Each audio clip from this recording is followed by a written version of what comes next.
Bonjour à tous, la parole est à vous, Clémence Cole, Denise de la Fafiette. Vous êtes les bienvenus sur Radio Côte d'Ivoire, il est temps de vous donner la parole. Le sujet, l'État a pris des dispositions pour réglementer l'exploitation de l'or, mais en dépit des mesures mises en place par le gouvernement pour mettre fin au désordre et limiter les dégâts sur l'environnement, l'agriculture, l'eau et les sols, l'orpaillage clandestin se poursuit dans presque toutes les localités du pays.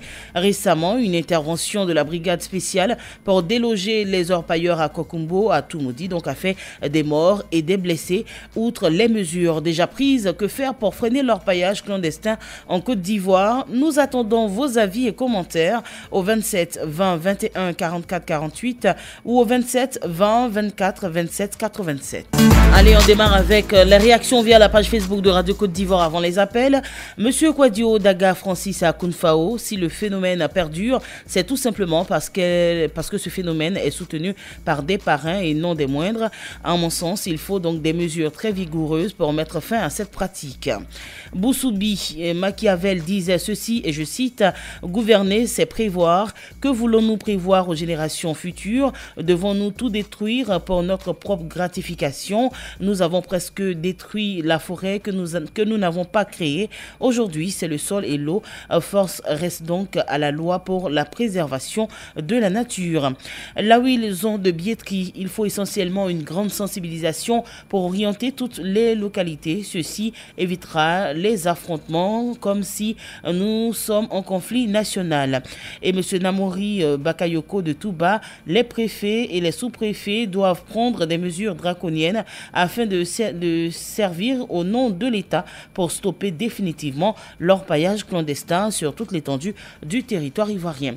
Allez, on passe aux appels au standard. M. Tayoro Nicolas est en ligne. Il nous appelle donc de Crézoukoué, c'est à 29 km de Divo. Bonjour M. Tayoro. Bonjour Denise.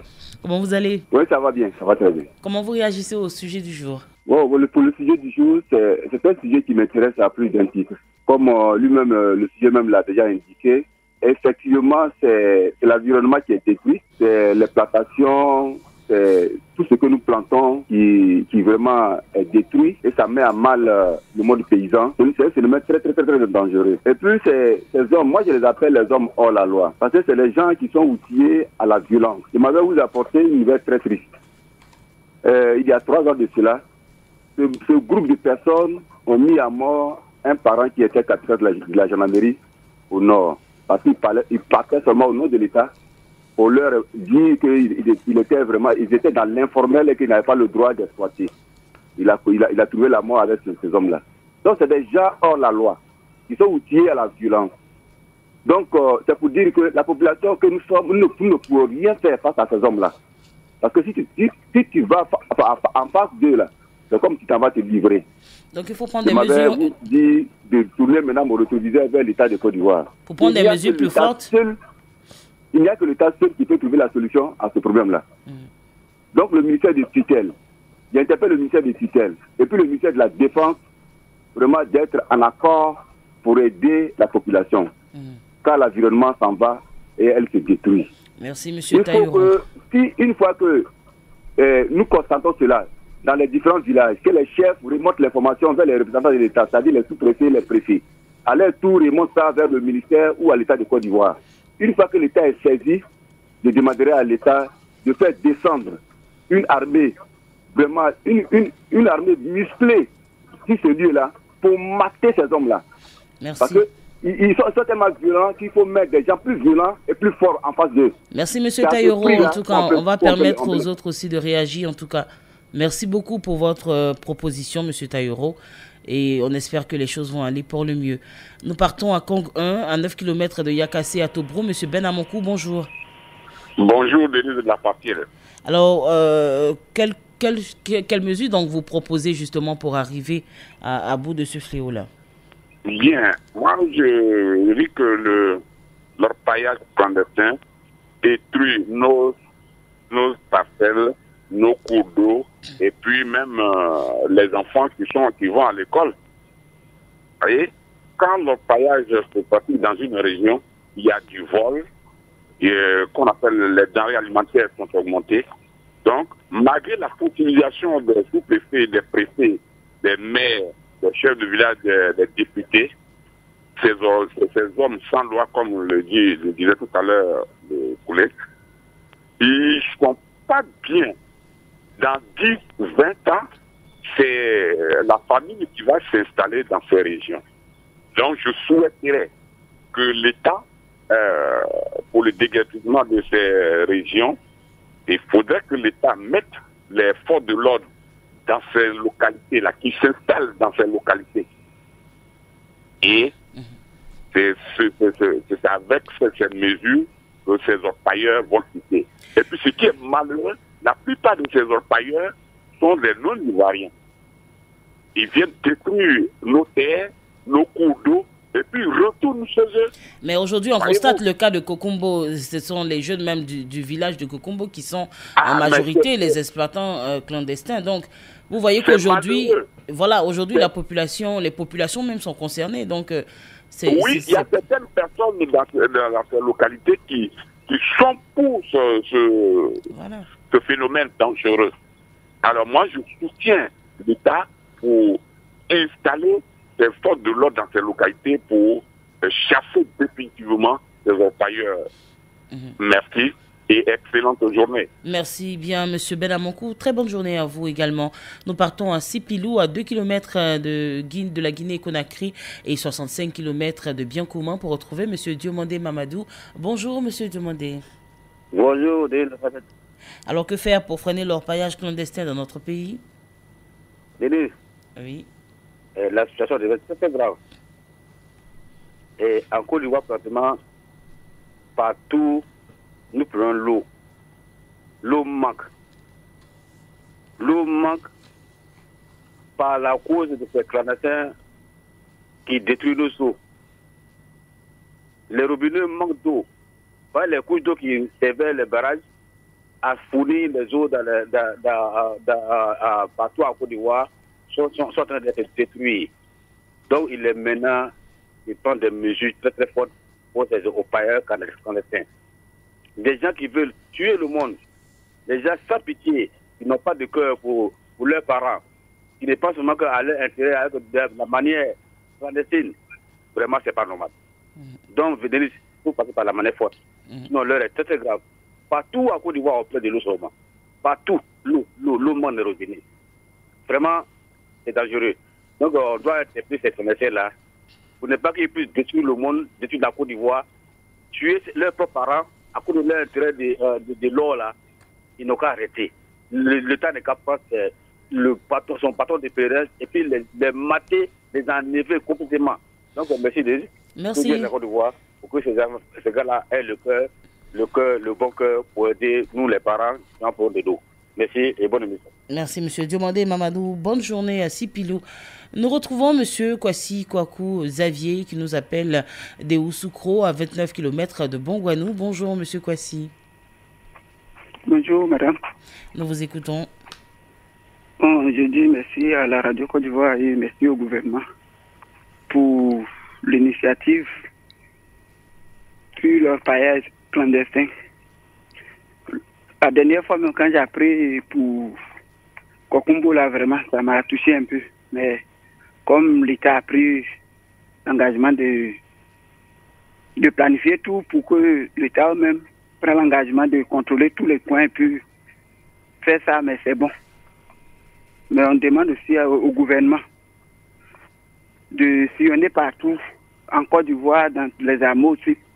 Parce que c'est pas rester en ville ou bien rester dans le coin comme à Kokumbo, là, c'est déclaré, et dans les autres coins. Mais partout, chaque Ivoirien a sa machine détecteur. Donc, comment on va faire pour arrêter? C'est mon problème, parce que si on dit on veut arrêter, il faut qu'on doit passer un peu partout. Alors, M. Kwasi Kwaku, sachez que la gendarmerie nationale a détruit plus de 800 sites d'orpaillage clandestin et interpellé 630 personnes. Ça a été donc mené par le groupement spécial de lutte contre l'orpaillage illégal de la gendarmerie dans les 31 régions de la Côte d'Ivoire. Oui, c'est dire que toute la Côte d'Ivoire a été sillonnée. Et donc, quand on parle de 800 sites... La gendarmerie a tout pris. Mais si aujourd'hui, ils peuvent passer partout, mais c'est eux-mêmes, ils sont impliqués dedans. Ça, c'est vous qui le dites, hein, ça vous engage. La gendarmerie est impliquée parce que si eux, ils arrivent dans un coin que je suis là et puis je suis en train de faire, que j'ai les moyens de faire là, je peux les corrompre et puis ça passe. Vous dites vous pouvez, mais ce n'est pas toujours le cas. Voici le cas de Kokumbo où la gendarmerie a agi, on a vu ce que ça donnait. Donc ne dites pas que la gendarmerie est impliquée. Voilà. Il faut aussi une propre volonté aussi des populations, puisqu'aujourd'hui l'État a mis en place des dispositions pour faciliter cette activité-là. Donc c'est aux orpailleurs de rentrer dans les normes. Bon, j'ai compris. Merci bien, M. Kwaku, et très bonne journée à Eusukro. Nous partons à Odiene. M. Yatana Nyamana, bonjour. Oui, bonjour, madame. Alors, comment réagissez-vous? Bonjour, madame Côte d'Ivoire. Oui, moi, je pense que ceux-là, ils ne viennent pas s'installer comme ça. Ils ne viennent pas un jour pour en même temps commencer et puis être très fort, extraire beaucoup d'eau en même temps. Ils viennent un peu. Donc, moi, je me dis que déjà en sous-préfecture, même dans la localité, les gens savent déjà qu'il y a une activité pareille qui vient. Et puis, cette affaire de orpaillage clandestin, là, ils ne sont pas clandestins. Les gens sont informés qu'ils sont là. Que ce soit en sous-préfecture, en préfecture, les gens sont informés. Mais pour l'État qui est plus fort que tout, pourquoi l'État ne peut pas combattre ça? Moi, c'est la question que je me pose. L'État tel que l'État a tous les moyens, que ce soit militaire, que ce soit tous les moyens là, l'État peut déployer s'il ne veut pas que quelque chose se passe sur son territoire. Moi, c'est ça ce que je n'arrive pas à comprendre. Des opérations sont menées, mais les populations récidivent. Donc, vous voyez que c'est pas une petite mesure, surtout que, comment dirais-je, ces dernières années, la flambée des cours de l'or a donc propagé, donc augmenté encore ce phénomène-là de l'orpaillage clandestin. On le dit parce que c'est de manière illégale. Et quand on part pour des opérations, c'est vrai, ils vont disparaître, mais quelque temps après, ils vont revenir encore. Donc, vous pensez pas que la population aussi, les populations des localités doivent s'impliquer aussi dans la dénonciation, tout ça? C'est vrai que l'État a sa part, mais les populations aussi ont leur part de responsabilité. Je suis d'accord avec vous, mais il n'y a aucune richesse dans ce pays qui n'appartient à l'État. Et donc, si l'État veut vraiment que quelque chose ne se réalise pas, qu'on n'exploite pas sa richesse de telle façon, mais l'État peut arrêter. Les militaires sont là, il y a tout le monde. Ça, c'est des mots cadeaux. Si donc, vous demandez des mesures plus fortes. Oui, mais bien sûr, les militaires sont là pourquoi? Ils sont là pourquoi? Quand l'État ne veut pas, quand on dit je ne veux pas de ça, l'État envoie des militaires. Il y en a plein. Et rien que pour protéger l'or encore, l'or qui est vendu sur le plan mondial, qui peut nous apporter beaucoup de devises. Et puis on exploite ça de façon clandestine et on laisse. Et un matin, on vient, on dit quitter. Non, mais au moment où ils vont, non, madame. C'est déplorable, c'est une situation déplorable. On espère vraiment trouver une solution à ce phénomène-là. Merci bien, M. Yatana. Nous partons à Acier, à PC, en bateau. M. Yao Kwasi, Lucien, bonjour. Bonjour, maman Denise. Vous réagissez comment au sujet du jour? Bon, le sujet du jour m'intéresse beaucoup. Allez-y. Quand le monsieur de suite là, il a dit que le gouvernement doit beaucoup intervenir, je pense que c'est un peu faux.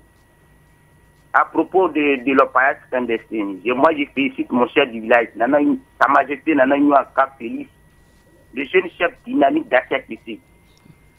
La semaine dernière, il a réuni tout le village et il a dit que celui qui donnera sa portion pour l'orpaillage clandestin, ce dernier paiera deux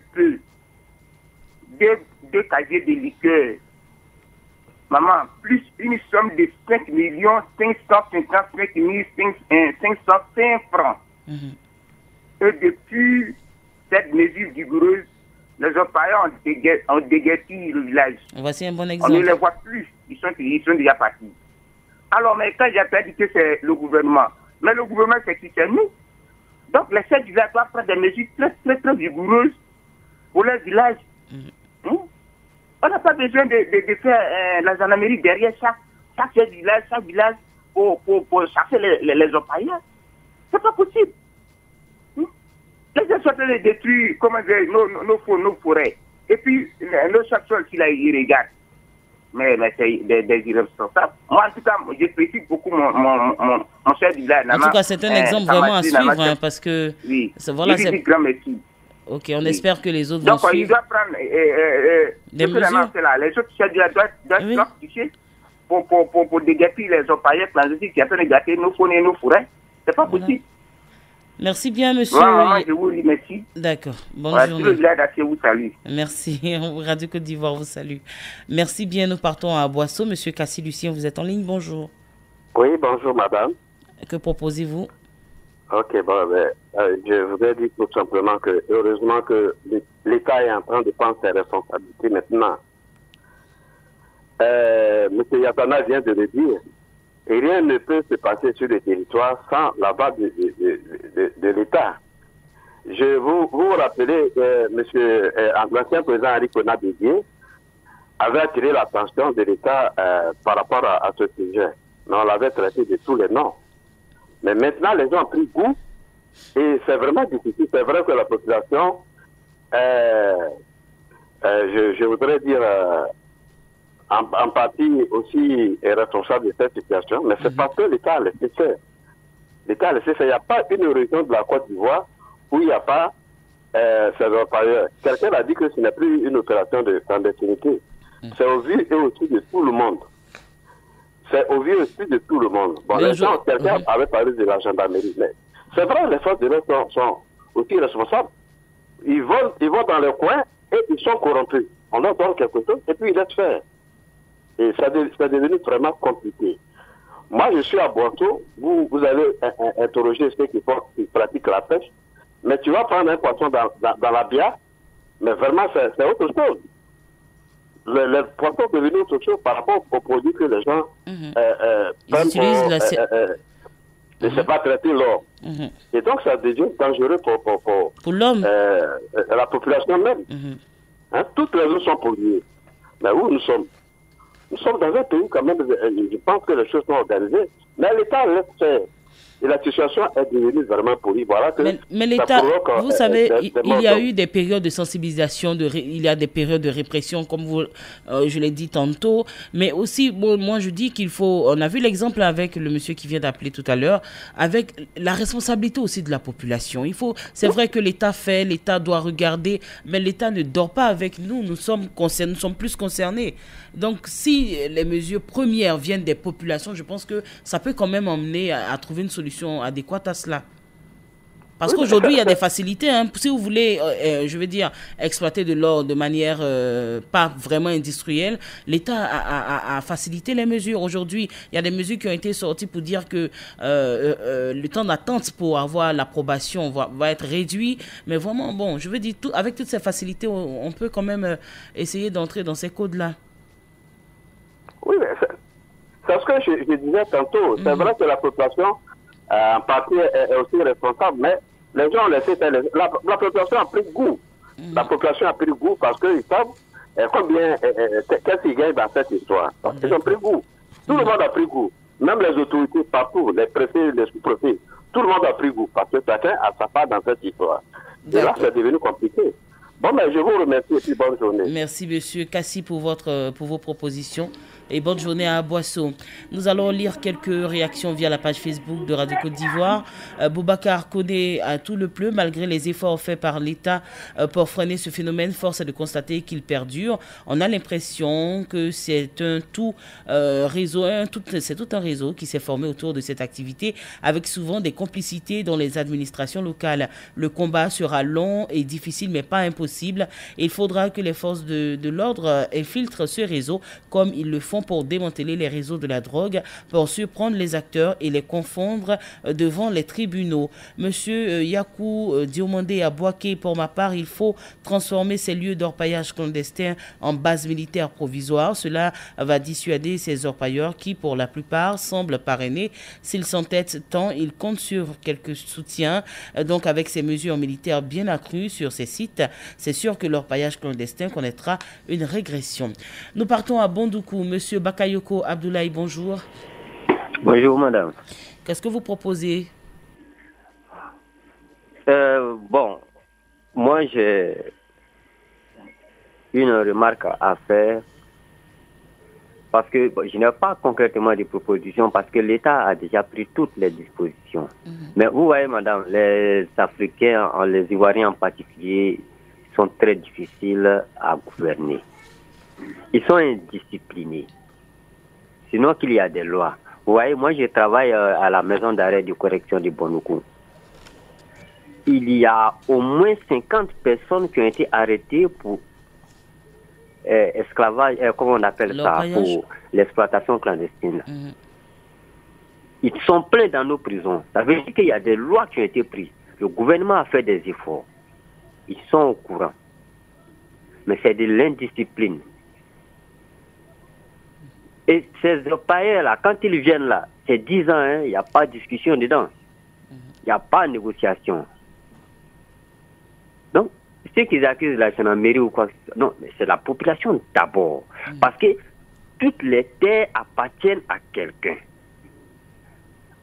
Il y a un qui a intervenu, il a dit, c'est vrai, en majorité, ces exploitants clandestins là sont des étrangers. Alors, il y a quelqu'un qui leur donne cette portion de terre-là. Toutes les terres, il y a un propriétaire de terrain dans tous les villages. Il y a un propriétaire de terre. Donc, si tu n'as pas donné ta terre, mais tu as donné pourquoi? Nous, les Ivoiriens, là, on a cette habitude-là, pour un coq, pour peut-être un billet de 10 000 ou bien, bon, peut-être pour une amitié parce qu'il m'a donné du vin dans un cabaret avant-hier, on est capable même d'offrir même des hectares de terrain à ces étrangers-là. Donc, c'est aux populations d'agir en premier. C'est la population et surtout les chefs de village, c'est ceux-là qu'on doit sensibiliser. Merci, M. Bakayoko Abdoulaye.